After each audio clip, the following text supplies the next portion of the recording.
Hey, good morning everyone. My name is Richa Tiwari. Welcome to our channel blog. Explore a world of insightful articles, engaging content, and the exciting discoveries. Join us on this journey as we share knowledge, spark creativity, and connect with our community. From the latest trends to deep dive into fascinating topics, there's something for everyone. Let the exploring beginning. Hashtag blog, hashtag community, hashtag knowledge sharing. Thank you. तो जैसे पहले video में मैं आपको बता चुकी हूँ कि फोंसिलिन तक कैसे पहुँचे। तो जैसे हम फोंसिलिन पहुँचेंगे, ये सामने एक मॉन्स्ट्री दिखेगा। भूटान में आधा से ज़्यादा लोग बुद्ध की पूजा करते हैं, बुद्ध धर्म को मानते हैं। तो वहाँ पे आपको मॉन्स्ट्री बहुत सारी देखने को मिल सकती है। तो ये पहला फोंसिलिन जो पहला उनका सिटी है, वहाँ पे ये पहला मॉनेस्ट्री है। ये देख रहे सामने से ऐसा एक ढाल टाइप का बना हुआ है, उसी से डेकोरेशन से एंट्री गेट वैसे ही बनाई गई है। सामने एक प्रतिमा आपको दिखाई दे रही होगी। ये इधर साइड से जाते हैं, बहुत सारे कबूतर मिलेंगे आपको यहाँ पे, बहुत सारे कबूतर हैं। ये देखिए इसके जो आर्टिटेक है, जैसा ये बनावट है इस मॉनेस्ट्री का, कितना सुंदर लग रहा है। 4 भागों में बटा हुआ है। ऊपर से आप ध्यान दे पा रहे होंगे तो ऊपर से नीचे तक कितना सुंदर लग रहा है। ऐसी डिज़ाइन का घर जो आपको जापान और चाइना में देखने को मिलेगा। ये देखिए यहाँ के कुछ लोकल महिलाएं जो यहाँ पे पूजा कर रही हैं अपने। यहाँ पे लोग शांति के लिए आते हैं। ये सामने से कुछ ऐसा दिख रहा है, अगर आप मंदिर की तरफ से खड़े रहेंगे तो आपको कुछ ऐसा दिखाई देगा। वहाँ के ये लोकल लोग मोनेस्ट्री के अंदर हमें कैमरा लेकर जाने की अनुमति नहीं दी थी, इसीलिए सिर्फ मैं बाहर से फोटो और वीडियो बना रही थी, क्योंकि अंदर जाने के लिए अंदर कैमरा लेकर जाने से। ये यहाँ पे सब लोग इस मॉनेस्ट्री की परिक्रमा कर रहे थे। ऐसा बताया जाता है कि ये जो गोल गोल है ना, इसको छूते हुए लोग परिक्रमा करते हैं तो अपने पाप अपने कम करते हैं। मुझे नहीं पता ये सच है कि नहीं, लेकिन मैंने कहीं पढ़ा था। आप मॉनेस्ट्री के पीछे जाइए, ये फ्रंट का एरिया है जो मैं आपको दिखा रही हूँ। आप पीछे जाएंगे तो कुछ ऐसा दिखेगा। वहाँ पे बहुत सारे बूढ़ी औरतें और आदमी बैठ के वहाँ पे, हर किसी के हाथ में एक एक माला थी, हर किसी के हाथ में एक माला थी और सब उसी माला के जाप कर रहे थे। शायद वहाँ पे सत्संग चल रहा हो, हमारे हिंदू धर्म में बोलते हैं ना कि सत्संग चल रहा था, तो शायद वहाँ पे वो सत्संग चल रहा है। सब लोग बैठ के एक दूसरे के साथ कुछ बातें कर रहे थे। मुझे उनकी बातें तो नहीं समझ में आई, लेकिन इतना समझ में आया कि कुछ भगवान की ही बातें हो रही हैं।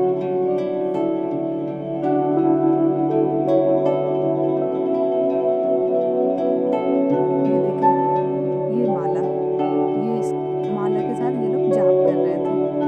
कुछ लेडीज, मुझे लगता है यहाँ पे मेडिटेशन करते हैं।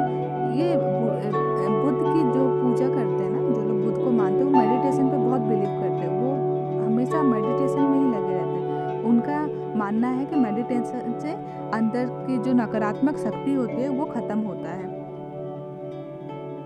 भूटान साम्राज्य दक्षिण पूर्व एशिया में पूर्वी हिमालय में स्थित एक भूमि से घिरा देश है। भूटान एक रहस्यमयी देश है जो ब्रह्मांड का प्रतीक होता है।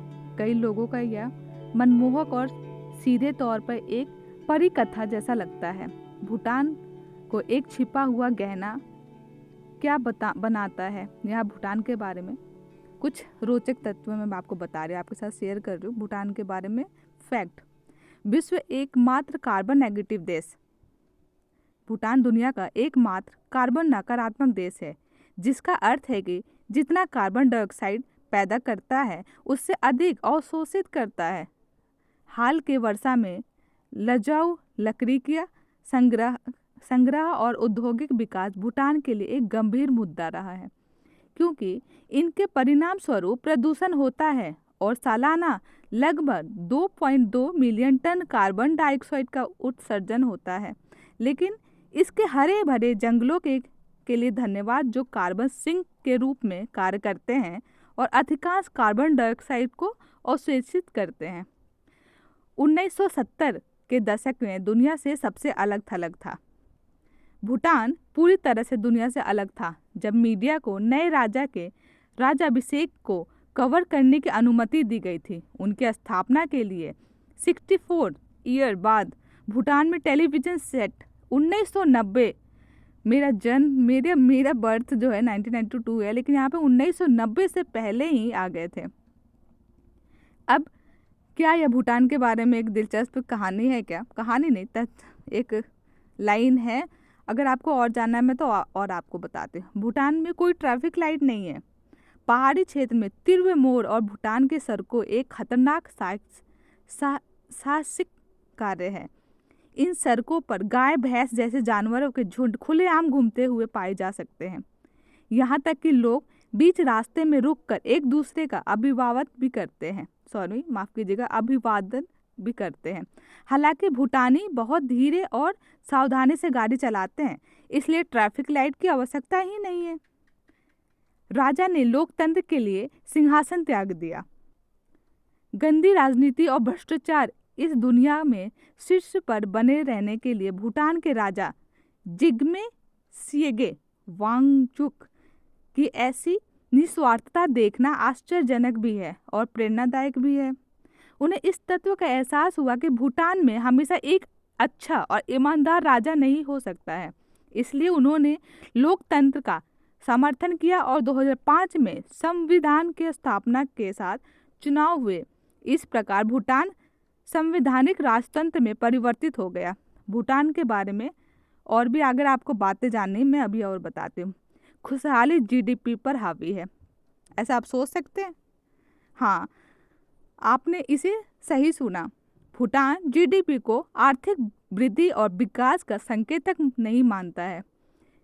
इसने एक और माप पेश किया है जिसे सकल राष्ट्रीय खुशी के रूप में जाना जाता है। भारतीय लोगों के साथ जीएनएफ को मापने के लिए 4 स्तंभ का मात्रात्मक संकेतक है, जो सतत विकास, सांस्कृतिक मूल्यों का संरक्षण और प्रचार, सुशासन और एक स्वस्थ वातावरण है।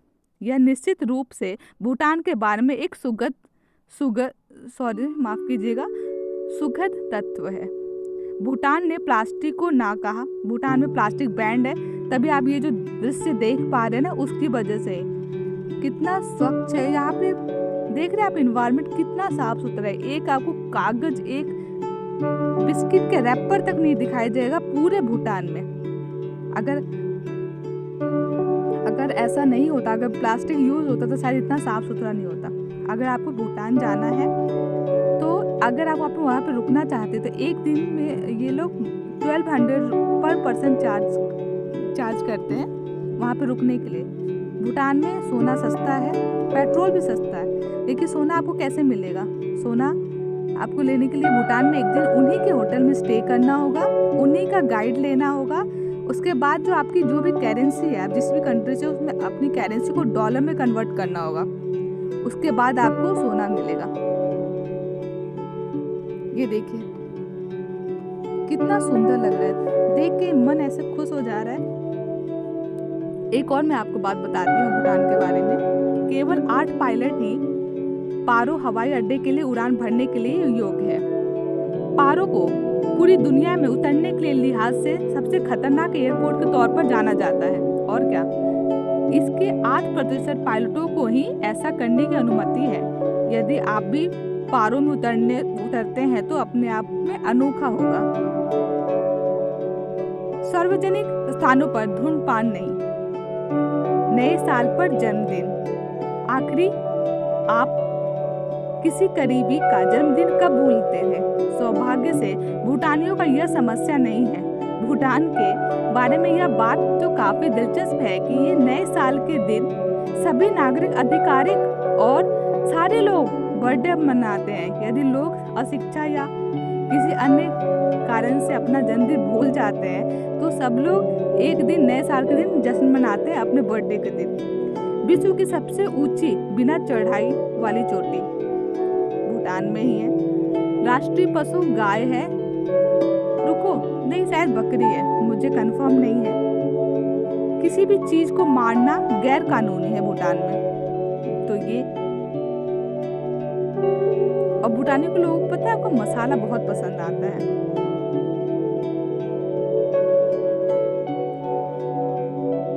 ये देखिए, ये भूटान की गली है जो आप जा रहे हैं। भूटान टीवी शुरू करने वाला आखिरी देश था। शिक्षा और स्वास्थ्य सभी नागरिकों के लिए निःशुल्क है भूटान में। पहली बार खाना खाने से इनकार करना इनका रिवाज है। 2019 में समलैंगिक को अपराध की श्रेणी से हटा दिया गया। राष्ट्रीय खेल इनका पता है क्या है? तिरंगबाजी। भूटानी अभी भी यति के अस्तित्व पर विश्वास करते हैं, पितृसत्ता मातृसत्ता की तरह अधिक। विवाह कानून अनोखे हैं।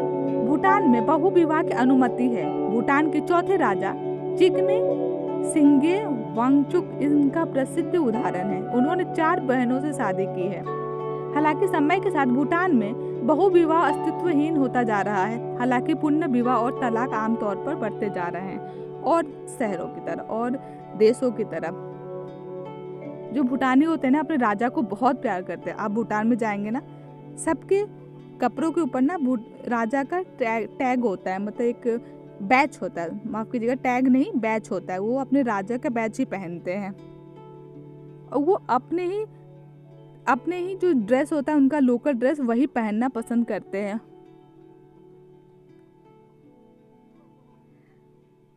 उनका राष्ट्रीय जो पोशाक होता है ना, वो पहनना बहुत अनिवार्य है। ये देखिए भूटानी, ये जो प्लेट चम्मच जो भी मिल रहा है ना, ये सब भूटानी शॉप, मतलब ये भूटान की पहचान है वो। ये देख रहे, वहाँ की लोकल शॉप है ये सब।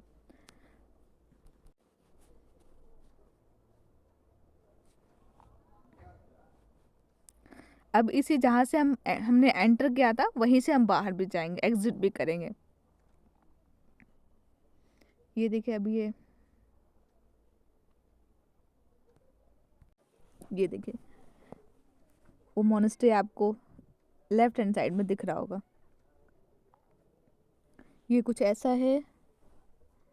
ये देखिए वहाँ पे ना लोग चाय पीने के लिए, वहाँ के जो ड्रैगन जो सबसे प्रसिद्ध पेंटिंग है उनकी, ड्रैगन पेंटिंग है नहीं, उनके इवन फ्लैग में भी आपको ड्रैगन ही दिखेगा।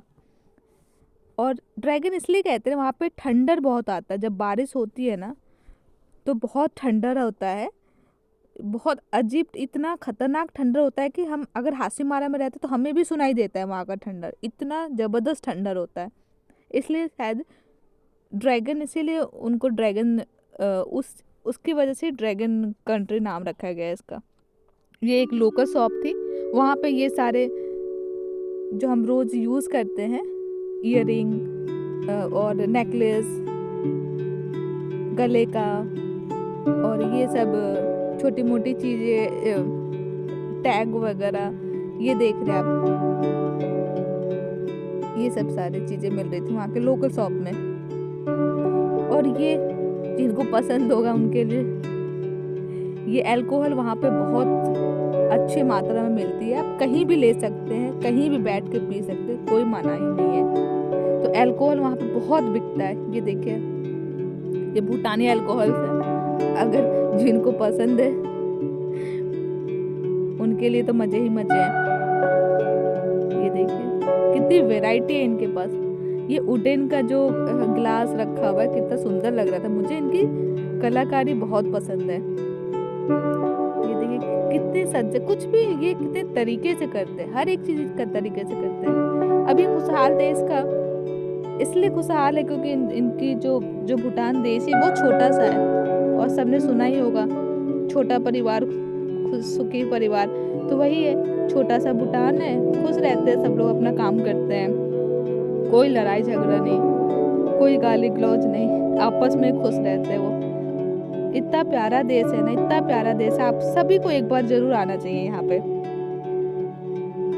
ये तो कुछ इस टाइप का की रिंग की चेन, भूटान, ये फ्रिज पे लगाने के लिए कुछ पेंसिल, रबर, कटर, ये गले में नेकलेस वगैरह था। ये देखिए, मैं मैंने आपको प्रॉमिस किया था पिछले वीडियो में, मैं आपको एक एक चीज़ दिखाने वाली हूँ। आपको ऐसा फील ही नहीं होगा कि आप घर में बैठ के देख रहे हैं, आपको ऐसा लगेगा कि आप भूटान में ही घूम रहे हैं। ये एक डेंटल क्लिनिक था और ये मेडिसिन कुछ था, और जिस रोड से हम गए थे उसी रोड से हम वापस आ रहे हैं। उस रोड से नहीं, सॉरी, उसके पीछे रोड से आ रहे थे। एक यहाँ पे एक छोटा सा रेस्टोरेंट था, उन्हें पता है रेस्टोरेंट में डेकोरेशन किससे किया था? वो जो पाम एक ट्री होता है जो पहाड़ों में मिलता है, ये देखिए सामने सामने, उसको हैंग किया था। वो भी इतना प्यारा लग रहा था, बहुत सुंदर लग रहा था।